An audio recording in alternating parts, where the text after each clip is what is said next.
Problem काफ़ी हमें भी आई है। लोग हमारी गाड़ियाँ देख के भाग रहे थे।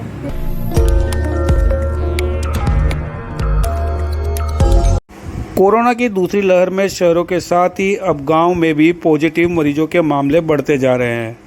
बड़ी बात यह है कि गांव के लोग में साक्षरता और जागरूकता की कमी होने के कारण ग्रामीण लोग जांच करवाने, वैक्सीन लगवाने में कतरा रहे हैं, यहां तक कि बीमारी को भी छुपा रहे हैं। ऐसे में जिले के प्रभारी मंत्री प्रताप सिंह खाचरियावास द्वारा गाँव में कोरोना जागरूकता के लिए 4 विजय रथ रवाना किए गए, जिन्हें आज उदयपुर के CWC सदस्य रघुवीर Meena, no mask no movement के संयोजक विपिन तिवारी और जिला कलेक्टर चेतन राम देवड़ा ने हरी झंडी दिखा रवाना किया। जिला कलेक्टर देवड़ा ने बताया कि अगले 7 दिन तक ये चारों रथ उदयपुर के ग्रामीण इलाकों में पहुंचकर ग्रामीण लोगों को कोरोना के प्रति जागरूक करेंगे। कोरोना लक्षण, सावधानियां, वैक्सीन, कोरोना का इलाज, इन सभी के लिए इन्हें समझाया जाएगा, जिससे कि गांव में कोरोना के बढ़ते मामलों पर अंकुश लगाया जा सके। अभियान उदयपुर शहर के लिए चालू किया है, नो मास्क नो मूवमेंट का, जिसमें 4 गाड़ियां अगले 7 दिन तक अलग अलग इलाकों में घूमकर लोगों को जागरूक करेगी कि बिना मास्क के घर से बाहर नहीं निकलना है, क्योंकि सब चीज़ों के बावजूद मास्क से जो सुरक्षा हमें मिलती है वो निश्चित तौर से हमें बचाती है। इसलिए हम सब लोगों को जागरूक करने की ज़रूरत है कि बिना मास्क नहीं निकलें। शादियाँ जो भी है उनको अगर स्थगित कर सकते हैं तो स्थगित करें, नहीं तो घर में 8-10 लोग सब मिला के अपनी शादियाँ करें। ज़्यादा भीड़ भाड़, बैंड बाजा, बारात, भोज ये सब नहीं हो, क्योंकि इसमें बहुत बड़ा जुर्माना है और फिर वो जुर्माना भरना पड़ेगा। संक्रमण के उस जद में हम आ सकते हैं, तो जीवन बचाना सबसे बहुत ज़रूरी है।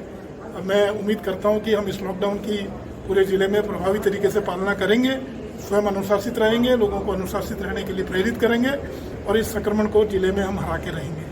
सर, कोरोना के ऊपर काबू अगर तीसरी लहर, ब्लैक फंगस के करीब 45 मामले, लगभग 45 मामले उदयपुर ज़िले में अभी आए हैं। मैं आपको ये बता दूं कि उदयपुर ज़िले में जो मरीज़ आते हैं वो संभाग भर के मरीज़ हैं। इसके अलावा आसपास के जितने भी ज़िले हैं, जालोर, सांचौर, पाली, अजमेर, भीलवाड़ा, वहाँ तक के लोग आते हैं। आपके गुजरात के कुछ जिलों के लोग आते हैं और उसके साथ साथ MP के नीमच, मंदसौर, उज्जैन, रतलाम तक के लोग आते हैं। अब तक करीब 45 मामले इसमें चिन्हित हुए हैं और इसके लिए राज्य सरकार ने यहाँ के 4 अस्पतालों को उसके लिए अधिकृत किया है। उचित मात्रा में हमें दवाइयाँ मिल रही है और हम उम्मीद कर रहे हैं कि उपलब्ध संसाधनों में इन सारे लोगों का हम इलाज करके इनको स्वस्थ करके घर भेजेंगे। जहाँ तक तीसरी लहर की बात है, मैं इस बारे में अभी बहुत ज़्यादा स्पष्ट नहीं कह सकता कि लहर किस तरह की होगी, किस तरह की ज़रूरतें होगी, किस तरह से लोगों को प्रभावित करेगी, पर इसकी तैयारियाँ निश्चित तौर से हम लोगों ने करी है। जिस तरह से दूसरी लहर को हमने उपलब्ध संसाधनों का बेहतर उपयोग करके लोगों की जान बचाई है। उदयपुर में कभी भी एडमिशन्स बंद नहीं हुए, चाहे कितने भी मरीज आए हों। ऑक्सीजन की कभी किल्लत नहीं हुई। दवाइयों, ऑक्सीजन और बेड्स की लगातार व्यवस्थाएं पूरे जिला प्रशासन ने के सारे विभागों ने मिलकर की है। हम उम्मीद करते हैं कि अगर और कोई लहर आती है तो उसका भी हम मुस्तैदी से मुकाबला करेंगे और लोगों की जान बचाने के लिए जो बेहतर हो सकता है वो हम सब कुछ करेंगे। कोरोना महामारी से निपटने के लिए राज्य सरकार ने आदरणीय अशोक गहलोत जी के नेतृत्व में जो अभियान चलाया है उसका एक पार्ट आज हमने उदयपुर कलेक्ट्रेट से शुरू किया, जिसमें 7 दिन तक ये गांव-गांव घूम के अभियान चलाया जाएगा। नो मास्क नो एंट्री का जो स्लोगन है उसको प्रभावी रंग से प्रचारित किया जाएगा और कोरोना से बचने के लिए जो भी उपाय हैं वो सारे हमारे विपिन तिवारी जी के नेतृत्व में जो जयपुर से आए हैं, राज्य सरकार के प्रतिनिधि के रूप में हैं, यहाँ उदयपुर में आदरणीय कलेक्टर साहब और हमने मिलके इन गाड़ियों को आज रवाना किया है हरी झंडी दिखा के, और वो इस अभियान को 7 दिन तक लगातार पूरे क्षेत्र में चलाएंगे और लोगों को जागरूक करेंगे कि कोरोना से बचने के लिए क्या क्या हमें उपाय करने हैं और राज्य सरकार की गाइडलाइंस जो भी है उसको पूरी तरह से पालन करके इस बीमारी से बचना है और सबको सुरक्षित रखना है। ये अभियान आज यहाँ से शुरू हुआ। मतलब लोग इस कोरोना के अंदर मास्क सबसे बड़ा हथियार है।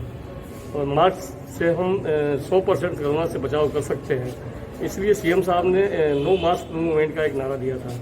तो ये लोगों को एक समझाइश के तौर पे है कि पुलिस के साथ तो काम हम लोग करेंगे ही, पुलिस की एक अलग अपनी शैली होती है और एक हमारी एक अलग शैली है कि लोगों को ऑडियो सिस्टम के मामले से, आईसी मटेरियल के मामले से सबसे लोगों को समझाएंगे और गली गली गांव-गांव चौराहे में जाएंगे। अभी ये पहला चरण जो है वो शहर के लिए है, फिर इसके बाद गाँव में, क्योंकि गाँव में बीमारी ज़्यादा बढ़ रही है, इसके लिए अगला चरण फिर गाँव के लिए होगा। हालांकि इस मामले में जागरूकता रथ के साथ चल रहे वॉलंटियर का कहना है कि जब हम गांव में पहुंचते हैं तो ग्रामीण उनकी गाड़ी को दूर से देखते के बाद सामने ही नहीं आते हैं और घरों में दुबक कर बैठ जाते हैं और मार्ग में खड़े होकर अगर देख रहे होते हैं तो वे दूर से ही भाग जाते हैं।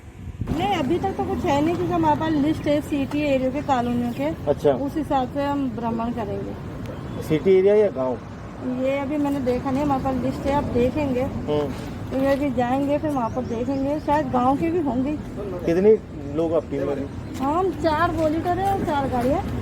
कैसे करते हो आप जागरूक, मतलब क्या है आपका हम मटेरियल क्या है? गाड़ी के फ्लैक्स तो है ही दिख रहे हाँ, हैं। वो तो दिख रहे हैं, माइक है जो लाउड स्पीकर लग रहा है। अगर किसी ने मास्क नहीं पहना तो हम उसको टोकते हैं, उसको समझाते हैं और आसपास के लोगों को भी कहते हैं कि आप लोग भी उनको समझा, उनको मास्क के लिए। इससे पहले आप गाँव में कभी फील्ड वर्क कर चुके हैं? काफी कर चुके हैं। अभी लोगों के अंदर जो बेसिकली ये जो है ना कोरोना, उसको लेकर जो एक डर है, वैक्सीन को लेकर भी, कोरोना को लेकर भी, तो उसके लिए किस तरह की तैयारी है? क्योंकि गांव के जो लोग हैं ना, मेरी बात सुनिए आप, मेरी बात सुनिए, जो मैं आपको चीज़ बता रहा हूँ, क्योंकि हम फील्ड में रहते हैं, पत्रकारिता करते हैं, तो हमको जो बेसिक चीज़ें पता है, इसलिए मैं आपको बता रहा हूँ।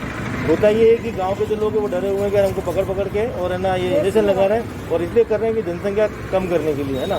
ये एक तो सबसे बड़ी जो दिमाग के अंदर भ्रांति है गांव के लोगों की। दूसरी बात ये कि अगर वो बीमार भी है ना तो बताएंगे नहीं किसी को कि हमारे अंदर ये बीमार है, वो बीमार है। तो ये चीजें भी हम समझाते हैं। क्या मैं जब जयपुर में कर रहे थे ना, ये प्रॉब्लम काफी हमें भी आई है। लोग हमारी गाड़ियाँ देख के भाग रहे थे क्योंकि वो सोच रहे वैक्सीन लगाने के लिए आ रहे हैं। समझा रहे, ये रजिस्टर करने के लिए भी अपील कर रहे हैं। कुछ लोग अच्छे होते हैं, गाँव वाले भी समझ रहे हैं, कुछ में डर है, वो हम बातचीत करके उनको निकाल दें। दूसरी बात है कि 18 से 45 के बीच में जो रजिस्ट्रेशन है कोविशील्ड का, वो ऑनलाइन हो रहा है। गांव के अंदर समस्या है कि उनके पास में एंड्रॉइड फोन नहीं है, नेट की व्यवस्था नहीं है उनके पास में, या फिर वो लिटरेट नहीं है। जो आसपास के जो गाँव के वो होते हैं ना स्वास्थ्य केंद्र, वहाँ पर आप जाइए, अपना आधार कार्ड लेके वहाँ पर रजिस्टर हो रहे हैं, ऐसी कोई दिक्कत नहीं है। सरकार ने ये सुविधा भी कर रखी है।